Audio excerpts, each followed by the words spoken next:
أقدم لكم المتحدث الأول منى رشماوي، العضو الحالي في لجنة تقصي الحقائق، وهي عملت في السابق في الأمم المتحدة كرئيسة البعثة الخاصة للأمم المتحدة في سوريا وفي دمشق، وقد عملت كمدير تنفيذي لأمانة لجنة تقصي الحقائق عن دارفور.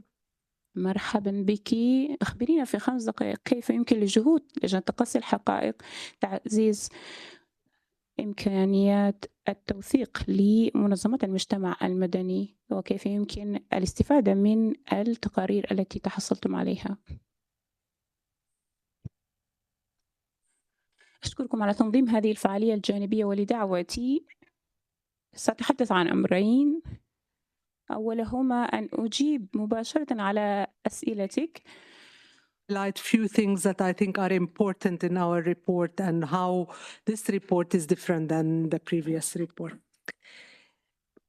There are several ways in which civil society can help, and the documentation of civil society becomes extremely important. Let me just give you one example. Before we do our report, we actually ask for submissions.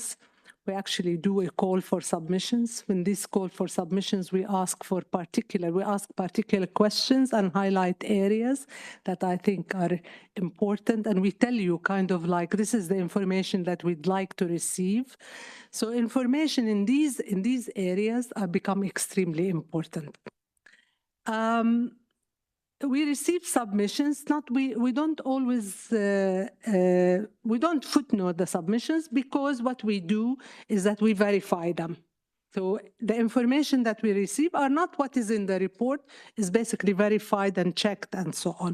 So this is really important. How are they verified and checked? That's extremely important for you to know. If you look at the report, you'll find that we ourselves do our own investigation. So in this year, just for the preparation of this report, we said we interviewed 257 people, individual interviews, 120 men, 137 women. We also conducted, we actually verified a lot of the videos that you send us. We look at them, we verify them, we make sure that they are accurate, describing what we think the event is. And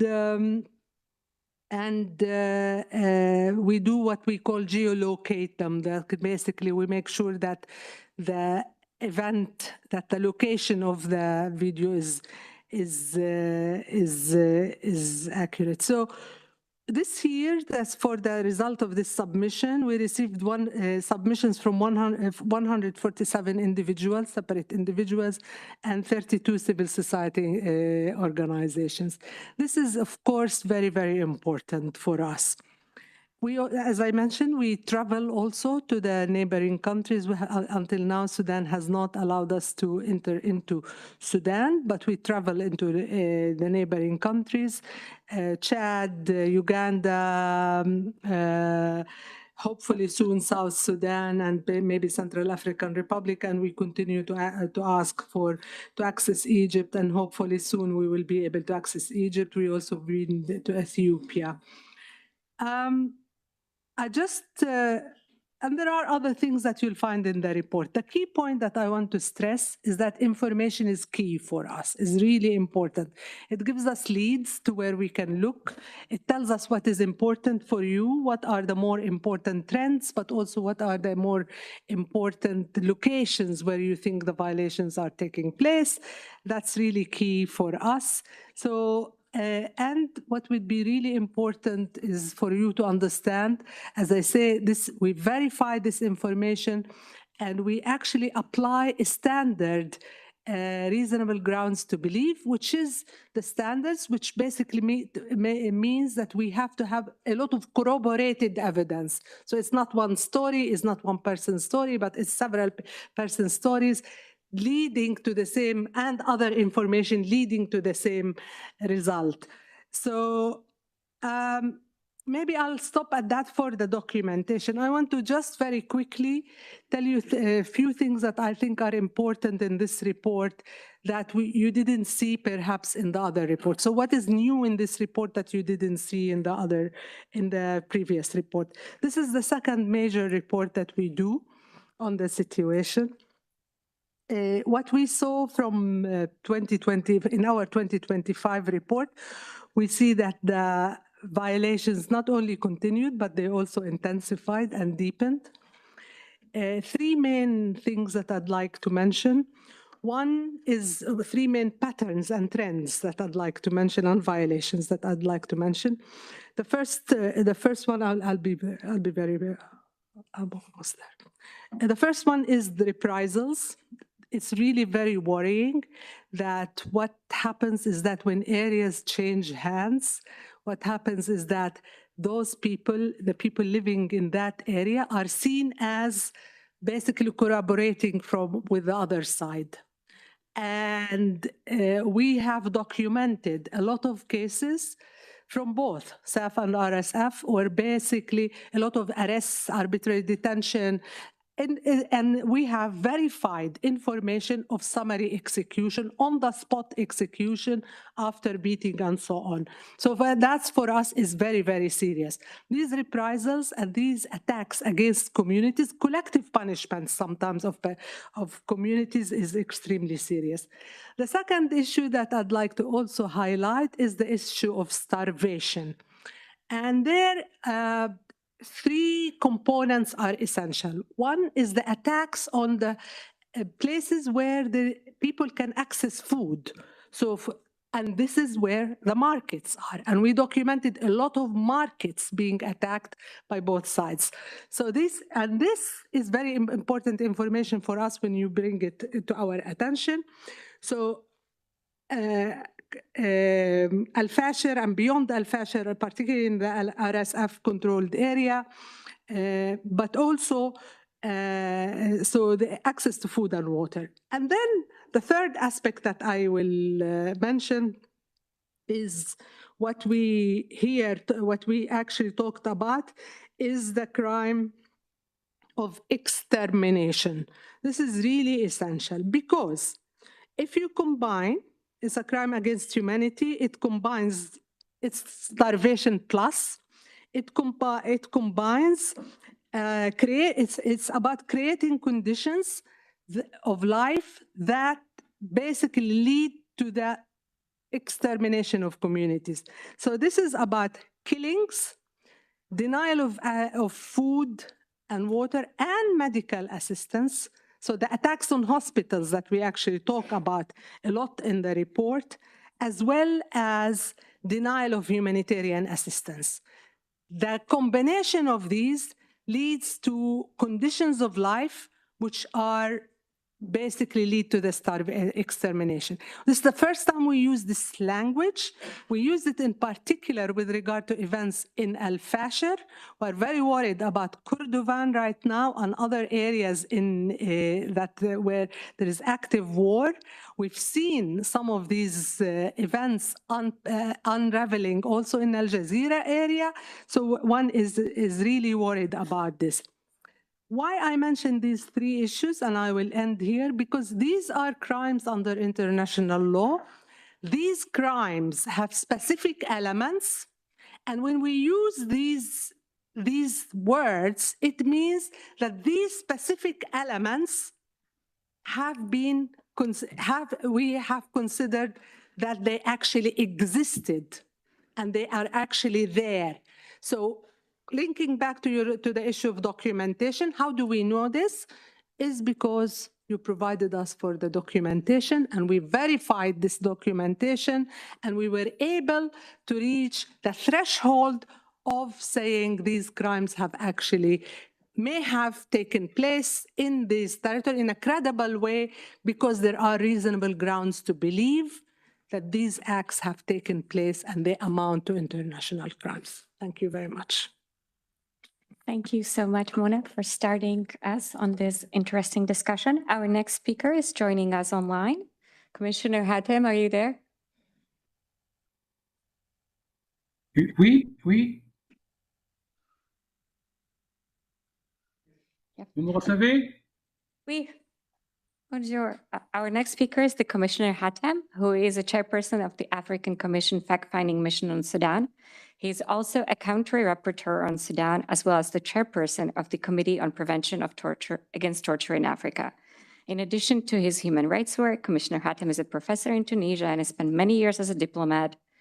And he will be talking to us about the efforts the African Commission has been doing to carry out documentation of atrocities in Sudan, and specifically about the report that the Commission has adopted about 2 months ago on their findings. Commissioner, the floor is yours. Merci, chère Eva, pour la parole. J'espère que je suis bien audible chez vous à Genève. J'ai le plaisir et l'honneur cet après-midi de vous faire part du travail qui est fait par la Commission africaine des droits de l'homme et des peuples concernant le drame qui se déroule au Soudan depuis le 15 avril 2023. Alors, la commission d'enquête sur la situation des droits de l'homme au Soudan est menée par la Commission africaine des droits de l'homme, mais c'est une mission conjointe avec le département des affaires politiques, de la paix et de la sécurité de l'Union africaine. Alors, je vais vous dire le cheminement de cette commission d'enquête qui a été lancée en juin 2024, et le mandat sur lequel nous avons travaillé, c'était sur la nature, la portée et l'étendue des violations des droits de l'homme causées par le conflit au Soudan. Donc, nous avons démarré nos travaux en juin 2024, d'abord par la constitution de la commission d'enquête, qui est constituée de 5 commissaires et que j'ai l'honneur de présider, avec notre staff de juristes de la commission. Mais ensuite, nous avons également fait appel à des experts internationaux pour certaines tâches aussi bien scientifiques que pour la rédaction du rapport. Alors, le travail d'enquête proprement dit, nous l'avons mené quand nous étions prêts en mars 2025, et il a couvert la période du 15 avril 2023 jusqu'à mars 2025. Nous avons travaillé d'arrache-pied pendant 15 jours pour les auditions orales que nous avons fait par Zoom, mais nous avons également recueilli beaucoup de documents écrits, des documents numériques, des vidéos, aussi bien des victimes, d'avocats, de journalistes, de partenaires de la société civile. Et finalement, quand nous avons donc travaillé sur ce rapport-là d'avril à juin, nous avons pu adopter notre rapport le 16 juillet 2025 lors de la 84e session de la commission. Alors, pour la sphère géographique que nous avons balayée durant notre travail, nous avons enquêté par Zoom à Khartoum, au Darfour, au Sud Kordofan, à Al Jazeera, au Nil Bleu et à l'État de Sennar. Alors, ce travail-là nous a permis, donc je veux parler synthétiquement, je ne vais pas aller dans les détails, de relever les violations suivantes qui touchent d'abord, il y a le droit à la vie, la violation du droit à la dignité humaine, les violences sexuelles liées au conflit, la violation du droit à la liberté et à la sécurité de la personne, les violations de libertés fondamentales, c'est-à-dire le droit d'expression, d'association, le droit de presse, l'enseignement et la recherche. Nous avons également relevé la violation du droit à la liberté de circulation des civils. Nous avons relevé également la violation des droits économiques, sociaux et culturels, les violations commises contre les enfants, les violations du droit à la non-discrimination, les violations visant les groupes vulnérables, c'est-à-dire encore une fois les femmes, les enfants, les personnes âgées, les handicapés, et les violations du droit à la paix et la sécurité des populations civiles. À la fin de ce travail, le rapport, c'est à peu près plus qu'une centaine de pages, nous avons émis des recommandations. Alors les recommandations, elles sont adressées d'abord aux deux parties belligérantes. Elles sont au nombre de 8 et nous avons surtout 4 grandes recommandations qui sont adressées à l'Union africaine et à la communauté internationale pour remédier à cet état de fait. Alors, si je parle d'une façon générale, d'une façon synthétique, c'est parce que le rapport, bien que prêt, et j'ai des versions en langue arabe et en langue française, il n'a pas encore été rendu public. Et c'est le manque de moyens qui nous empêche de le faire. Nous attendons la finalisation de la révision, de la synchronisation des 4 versions dans les 4 langues, arabe, français, anglais et portugais. Et donc, bien qu'adopté en juillet, nous attendons donc, nous devons d'abord l'envoyer à notre Conseil de paix et de sécurité de l'Union africaine. Et ensuite, je le rendrai public, soit dans une conférence de presse, soit nous avons une réunion de notre commission des droits de l'homme la semaine prochaine, donc une réunion virtuelle. Et je pense qu'après cette réunion-là, nous rendrons notre rapport public. Je tiens à relever enfin, brièvement, donc d'abord, je tiens à féliciter Mme Rachmaoui pour sa présence. J'ai apprécié l'exposé qu'elle a fait avant moi. Et ce qui me soulage, c'est que nous nous rejoignons. Le travail qui est fait par mes collègues de la mission d'enquête onusienne rejoint ce que nous avons relevé comme violation, comme exaction au Soudan. Et ça nous réjouit. Et nous avons déjà tenu des réunions virtuelles avec nos collègues. Et donc, eux, ils nous précèdent d'une chose, c'est qu'ils ont été dans les pays voisins. Nous, par manque de moyens, nous n'avons pas pu encore nous déplacer. Nous devions aller au Tchad et à Khartoum, mais ça ne s'est pas encore fait. Donc voilà, mais tout est consigné, nous avons toutes les preuves, et pour plus tard, pour les réparations ou pour la justice internationale ou pour une justice transitionnelle.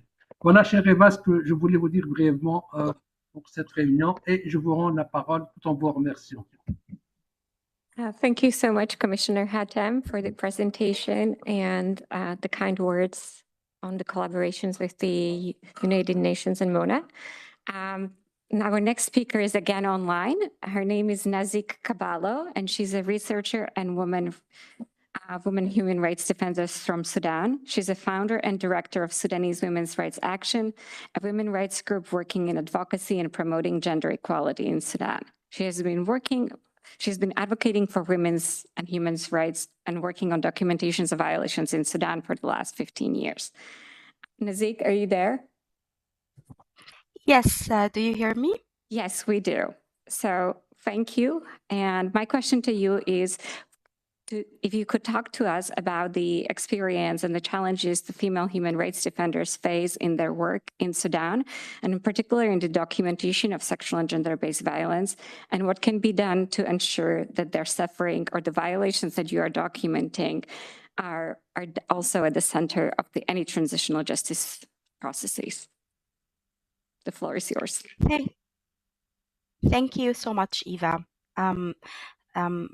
The situation of Sudanese women rights defenders is one of the worst in the world today. Actually, Sudanese women activists across the last 5 years since the revolution of 2019 were the leaders in the process of democratization and led the political change in Sudan. And they have been targeted along the way for the last 5 or 6 years by different authorities that took control of the country. The process of militarization of Sudan in the last 3 years have imposed lots of restrictions on the work of women rights activists and defenders, human rights organizations.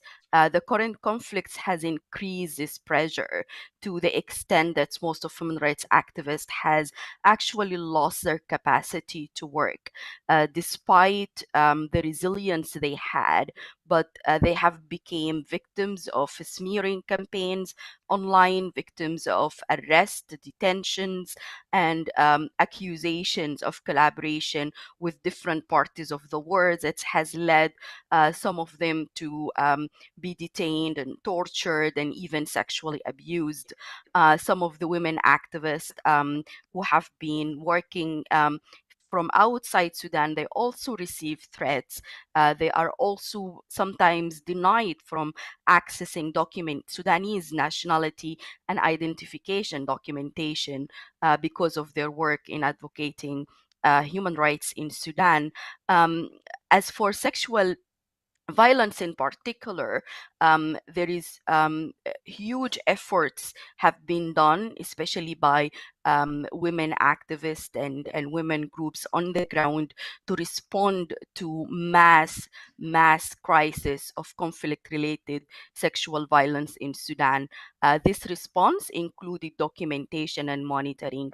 One of the most important informations that has been published recently in the last year, for example, by Human Rights Watch, has clearly documented how the role of locally led women organization was in responding and documenting, and the resources and information that they have collected have also been shared with the both fact-finding mission, the African fact-finding mission, and the UN fact-finding mission to contribute to the reports that have been laid out today. Women activists, in addition to the political oppression and detention, they are also facing technical and operational and funding shortages, the shutdown of communication and internet across the country, the high prices of accessing communication tools like Starlink, also during this war, which is, we can clearly call it the war of looting, so many women organizations and activists have lost their tools of documentation, their smartphone, their laptops.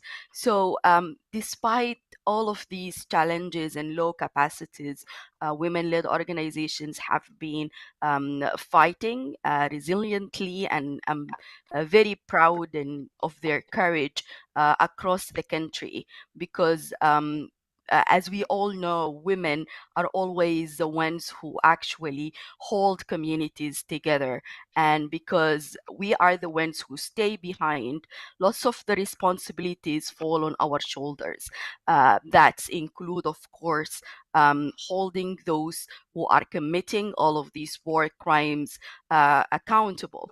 And this is one of the major reasons that actually makes so many women groups and women activists. Even we are seeing lots of emerging women organizations and young women organizations entering the field of documentation and monitoring after this conflict, to make sure that the information that is being covered from the international community can reach it. But all of this is happening under very, very complicated circumstances in so many areas. We can just say that Sudan is a very big prison for women activists. My own colleagues on the ground, to make sure that the informations they have can reach to the international community. Sometimes they cannot use their phones for months. They have to bury them on the ground to make sure that their phones are not looted and safe. So the levels of threats and risks where women-led organizations are working on are huge in Sudan at this moment, especially when documenting sexual violence. We have documented so many cases where women activists and even physicians who are dealing with the cases have been actually targeted and threatened, and some of them were detained by both fighting parties. So it is very critical situation where women organizations and women activists working on inside Sudan at the moment. But I think the international community need to recognize this courage and support them. Thank you. Thank you so much, Nazik, and thank you for sticking to time and a wonderful presentation. I'm sure people in the audience will have more questions for you. Right now, we'll come back to the room, and our next speaker is Musba Issa, who is a Sudanese human rights defender and the co-founder and program coordinator of Awafi Sudanese organization and Youth Left Initiative working on conflict, human rights, and peace building. He has represented Sudanese youth and marginalized communities in a regional international fora, including the African Commission and the Human Rights Council, the ICC, and has worked with the FFM. Musba, the question to you is, can you kindly speak about the Awafi's effort to document the atrocities with specific focus on the engagement of the youth in accountability processes and the challenges that they face? Well, thank you. Thank you so much, Eva, as well. Thank you, Committee for Justice, for organizing this important side events. As well, I'm extending my thanks to you all here for your solidarity and for your willingness to hear to the Sudanese stories while they are facing these difficulties due to the ongoing war in Sudan, which has resulted to several atrocities. As you know that the situation of the human rights situation is getting worse since the beginning of the war in 15th of April. And from our observation in Awafi Sudanese organization, as we are working in Darfur area, we have documented several type of violations. Where in West Darfur, our work was focusing on documenting the torture. We documented more than 100 cases where the Masalit tribes, particularly, they were being forcibly displaced from a Genena. They were being targeted based on their cynical background. And now they are fluid to refugees camps in Western Chad. As well as the same situation has been repeated in Central Darfur, where the same civilians and groups whom they belong to the indigenous and minority groups, such as Fort Tribe, they were being targeted as well in a camps called Hesa IDBs camps. Awafi has documented also several cases, and now we are carrying also some investigations under the Article 15, where we are following with the different accountability mechanisms such as ICC and other African mechanisms. Also, from our observation, the situation now in Al-Fashir is getting worse, where it's been under the siege since the May 2023. And now the civilians are facing starvation due to this siege, despite of different calls that came from the international community, including the UN Security Council, as well the Human Rights Council and different organizations, but still there is no any clear action has been taken from the warring parties, particularly the RSF, who is sieging the city. Where now people that are dying from this starvation as well, they were being targeted. There is no passes for the civilians to get out from Al-Fashir. Even those whom they are getting out, they were being deliberately killed, because Al-Fashir also, it's become central for hosting the civilians at the beginning of the war in 2023, where most of the people, they were being fluid from the states of Central Darfur, the West Darfur, and the South Darfur. So since that time was hosting a lot of people. Also, there is the cases of abduction have been documented, where civilians are kidnapped and ransoms are demanded from their families. And this one was in Central Darfur, particularly in Zalinji, as well as in Niala, the capital of the South Darfur. And here I think also there is directly targeting of the civilians and the human rights, particularly, whom they are on front line. This from our documentations and from the reports that came from our fields coordinator and fields monitor. Also, there is some challenges now are facing the organizations related to the financial resources, because most of the Sudanese organizations, they are depending on the funds that's coming from the US, and now due to this recently decisions, so they will not be able to more documented. This will face a challenge And this also can affect like the accountability process, where the impunity would be exist on the future. In this regard, we have like 5 recommendations, where the first one is to extend the mandate of the fact-finding mission, and now we're here advocating for that. As well, we are looking for like immediate interventions is needed to protect the civilians and civilians' infrastructure from the attacks by the warring parties. And the last one is to expand the jurisdiction of the International Criminal Court to cover the entire treaty of the Sudan, as it's currently jurisdiction is covering just only Darfur region, where there is like violations committed on the other areas and states, and it's considered as the war crimes and crimes against humanity. So this is like our recommendations, and thank you. Thank you so much, Musbah, and thank you for the presentation. Our next speaker is Khalid, who's going to be joining us from Kampala. Khalid, are you online?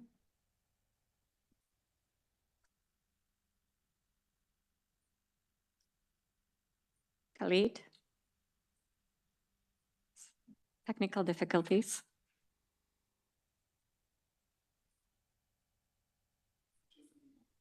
Can you unmute yourself? I actually think that's the Nazik, the previous speaker. So while we try to get hold of Khalid, I'll just turn to who was supposed to be our last speaker. So his name is Mo Osman, and he's a researcher at Human Rights Watch Africa Division. He joined the organizations in late 2018 and covers Sudan. He previously worked with Open Society Justice Initiative in New York as an Arianeer Fellow working on corruption advocacy.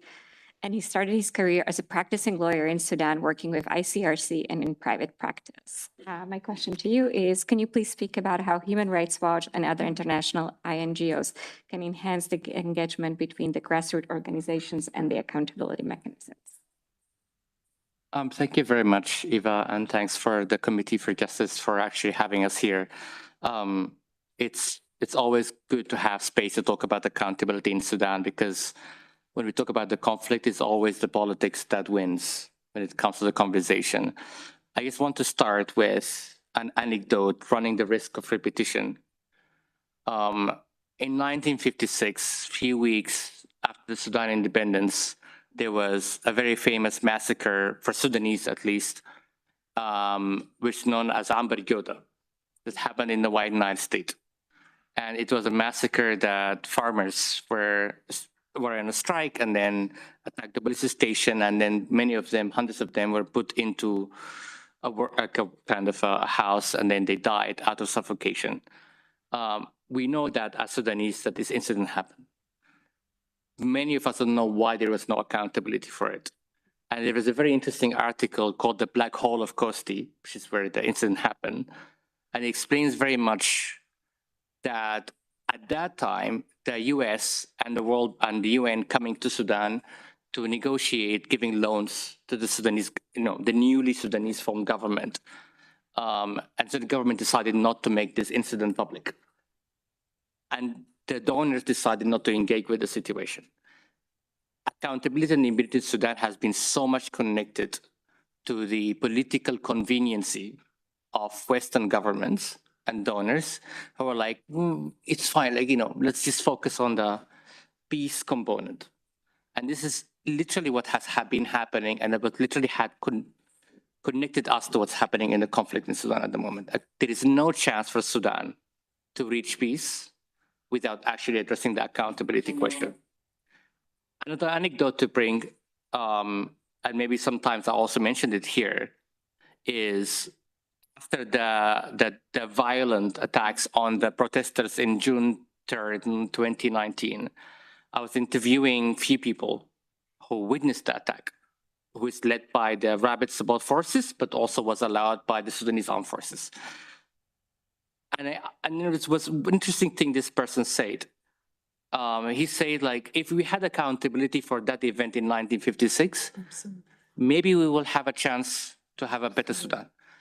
If we had an opportunity in 2013, I was one of the people who were arrested and attacked in September 2013 protests.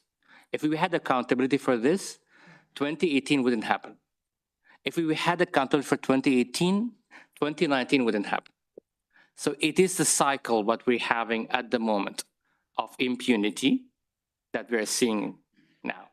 What organization like us, like Human Rights Watch, is doing is basically making sure that we want to make noise, that governments, including the Sudan government, the rapid support forces, armed groups, other actors in this council, they don't feel it very comfortable to say we don't know.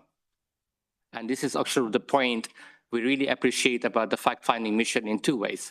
One is the framing of the report that this is the war of atrocities, and this is very important.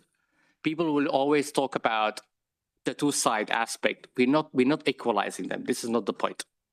But we can talk about, and this is my last point here, the double victimization. And I can just give a few examples very quickly. Sexual violence. Sexual violence mostly perpetrated by the rapid support forces. Absolutely. However, at the same time, survivors of sexual violence cannot get access to aid because the Sudanese government blocking aid. So this is where they're victimized. People who provide community kitchens, because the UN is missing in actions, and we can talk about it. It's not because the Sudanese government only blocking them. They don't want to even push back. The community kitchen volunteers, the emergency rooms, also get targeted because of being accused of being collaborators. There is no due process in Sudan. The justice system is absolutely failing to provide justice to people in Sudan.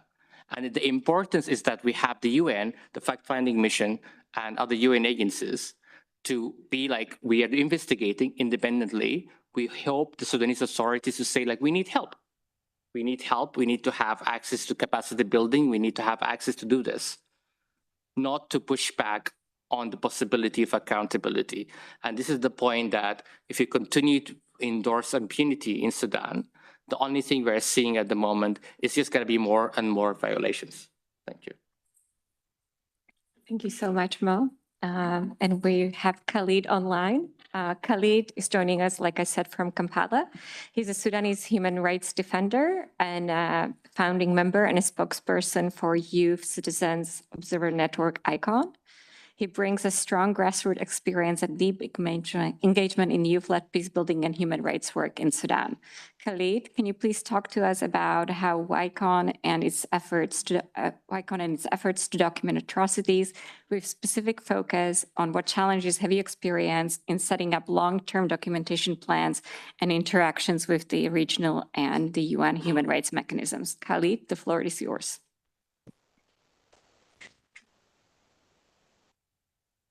Am I audible? Yes, we can hear you. Go ahead. Okay. Thank you very much, and thanks also Committee for Justice for making this happening. And this is a very important meeting. I hope it can contribute towards the stopping of the war in Sudan. I would like to speak briefly about the Youth Citizen Observers Network, or YCON, and the challenges that we have faced during our work in Sudan, starting before, after, and even during the war. The Youth Citizen Observers Network, YCON, is an independent youth network concerned with monitoring and documenting human rights situation and supporting democratic civilian transition government in Sudan through field monitoring and advocacy effort. YCON was founded after December Revolution and was established to monitor the performance of the transitional government and its commitment to the slogan and the agenda of the revolutions at that time. However, after the outbreak of the war, its role shifted a bit into monitoring human rights violations and international humanitarian law, in addition to its role in civic monitoring. It relies on grassroots monitoring through local monitors spread across various villages and cities in Sudan, and it publishes thematic and periodic and urgent reports on the situations alongside with the research on the violation in Sudan. YCON faces numerous challenges the most significant of which is the security situations of our field documentations.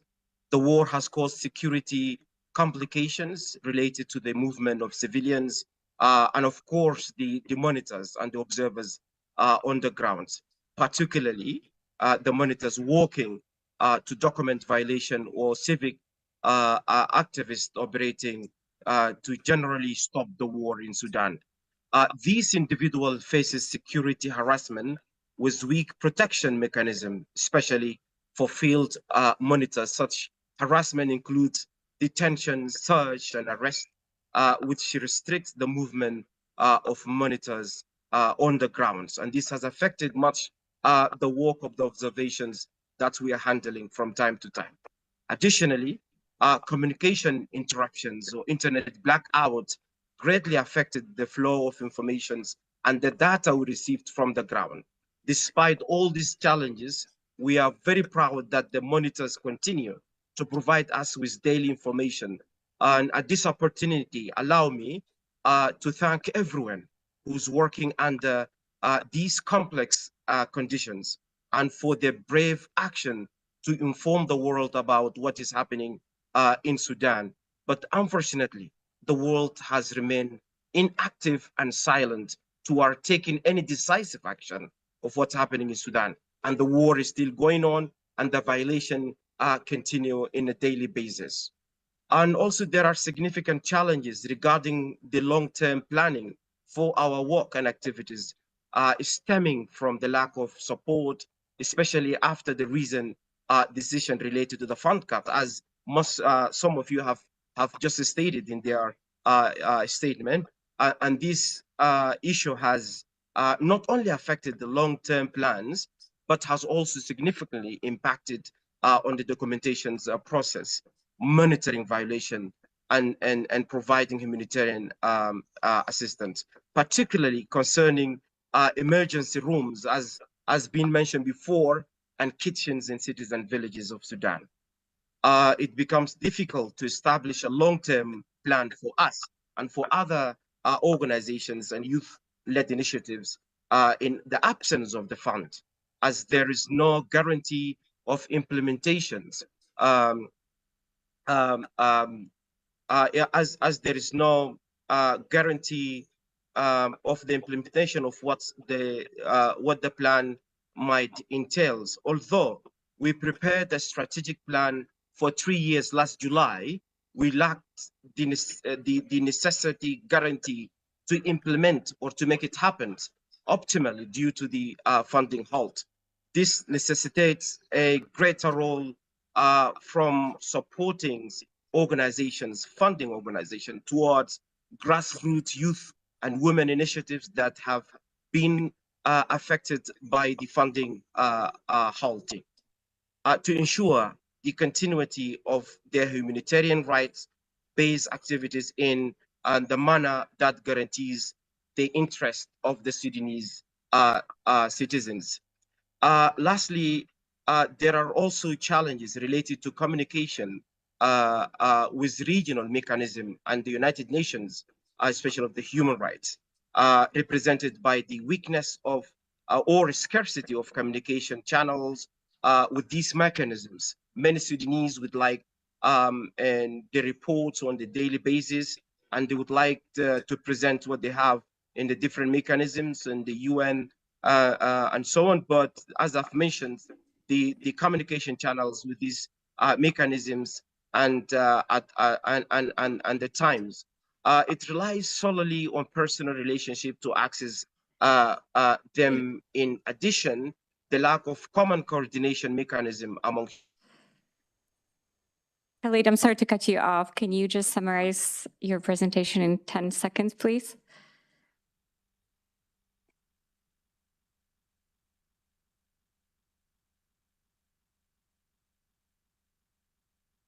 Khalid, we can't hear you.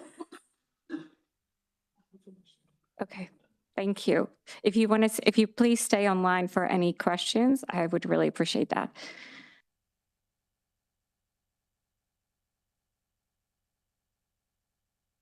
insight into what's happening in Sudan. Now I would like to open the floor. Have you heard my conclusion? I'm sorry. I'm just getting interrupted with the internet.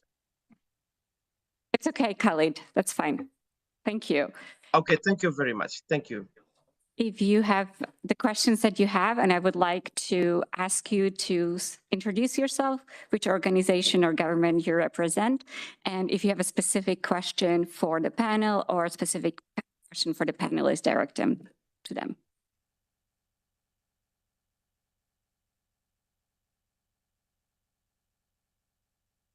Sarah Ahmed Yassin from the African Center for Ahmed Yassin from the African Center for Democracy and Human Rights Studies.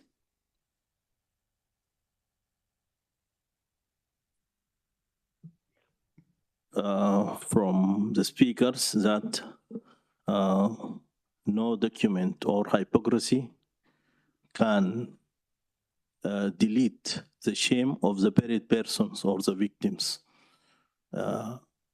فقط افهموا أن لا وثيقة ولا نفاق تخفي. No document or shame.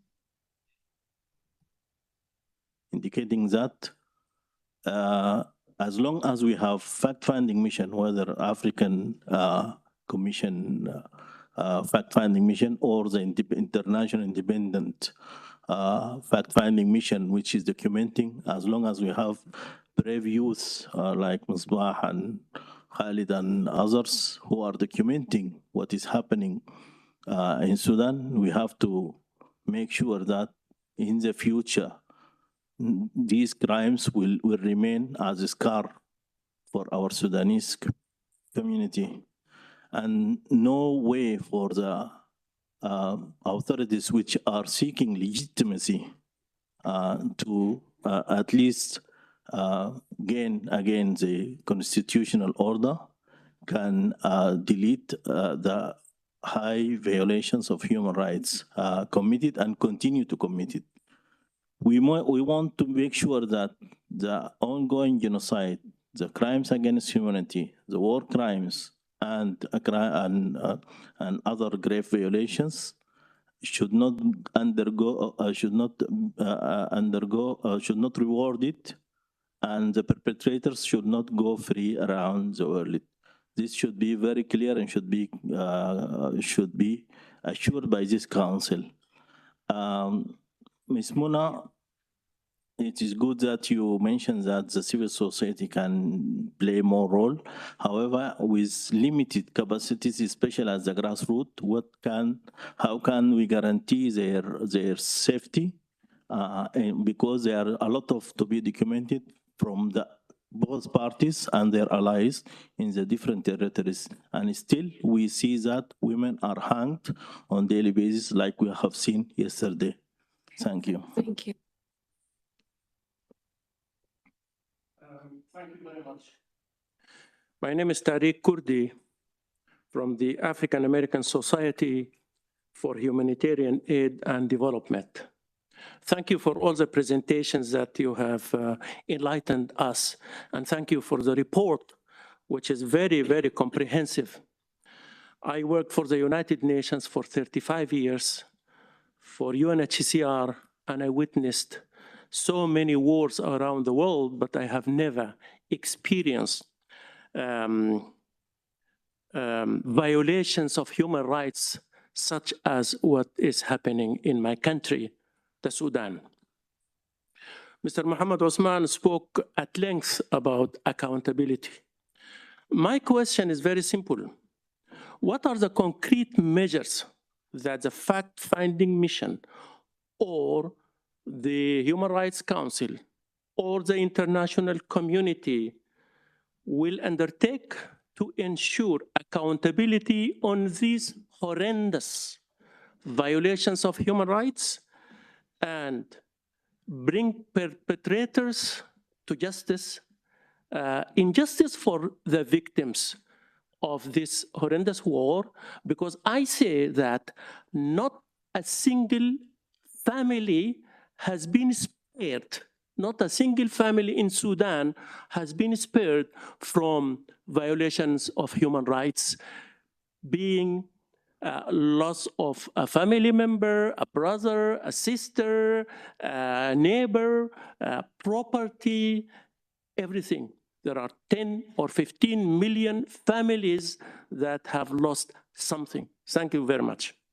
Thank you very much. I will take one more question, and please limit your question to 1 minute. Is there any hands? United Kingdom.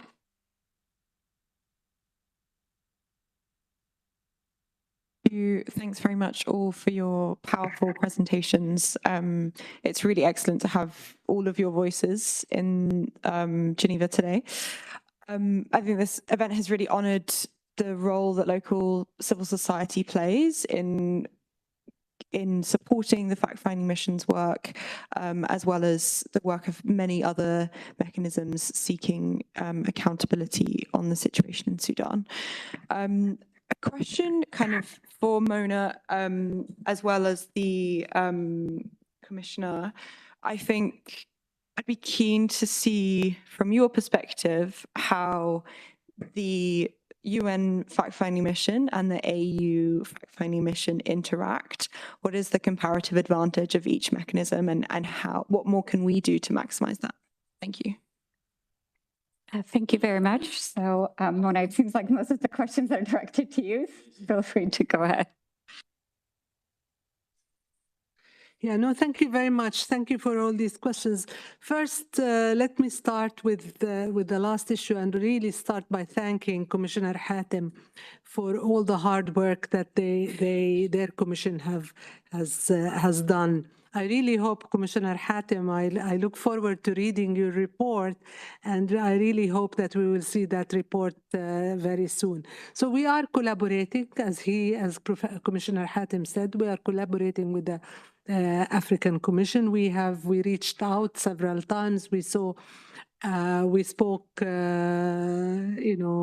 digitally. We spoke online several times, and we met with the Vice President of the Commission in Nairobi. He was with us in the consultation, in a major consultation that we did in Kenya, and for 3 days, and he was with us, and we exchanged, of course, information about strategy and so on. So the collaboration is really there. The collaboration with the African Union is very strong as well, with the Special Advisor on Genocide and Mass Atrocities, Adama Dieng. That's also very high collaboration. And we've been in Ethiopia, and we talked to the Peace and Security Council of the African Union, to the Secretariat, to member states, and so on. So we feel that it's very important to collaborate, because really you cannot have one mechanism acting on its own. The situation in Sudan is really complex, and it needs really solutions at the international, regional, and national level.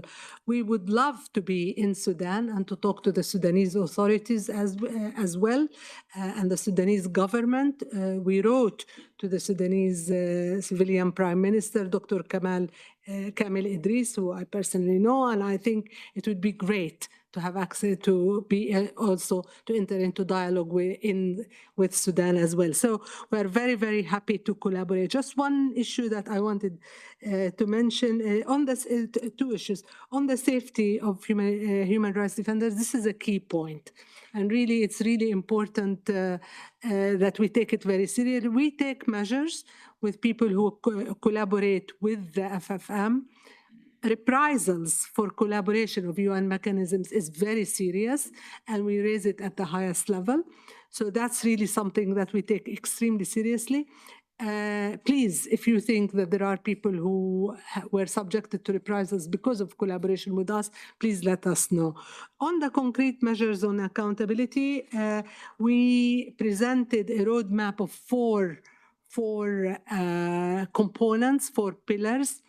And really each, of course, we all want this war to stop. That's really what everybody here is talking about. We want this war to stop. We want protection of civilians. We want the parties to adhere to this, but we also want accountability. I think as my colleague just said on my right, and I have been following Sudan for quite a long time, really this cycle of impunity is what led us to where we are today. I dealt with the Darfur conflict in 2003. I never saw what I saw today. And I thought then I saw too much. But now what I hear is really, really very, very serious. Sorry, Mona. I have Thank to you, cut that's it. Thank you, thank you. Commissioner Hatem, do you have any final words in 30 seconds? Merci, chère Eva, pour la parole. Je rejoins tout ce que vient de dire notre chère collègue Mona et je salue encore une fois les interactions que nous avons avec nos collègues de la mission d'enquête onusienne. Ce que je voudrais dire, juste que c'est, nous avons un rythme un peu plus lent pour nos enquêtes. C'est dû à tout ce que traversent toutes les institutions régionales et internationales concernant le financement. Mais heureusement, tout est consigné. Comme je l'ai dit tout à l'heure, le rapport est prêt et il sera donc aussi bien à la disposition du public que du peuple soudanais et que pour toute autre fin de justice nationale ou internationale. Donc, ce que je peux dire, que j'insiste sur les recommandations que nous avons émises concernant la protection des civils. Comme ça a été dit par d'autres intervenants, nous sommes maintenant à 14 millions de déplacés. C'est la pire crise dans le monde et le nombre des victimes n'arrête pas d'amplifier. Et actuellement, donc, la tragédie, c'est Al-Fasher qui doit cesser. Voilà ce que mon message pour les participants. Eva, je vous remercie encore une fois de nous avoir associés comme Commission africaine et je vous rends la parole. Thank you so much, Commissioner Hatem. And thank you all the participants. I apologize, we ran out of time, but some of the panelists are in the room, so you can talk to them after. Thank you.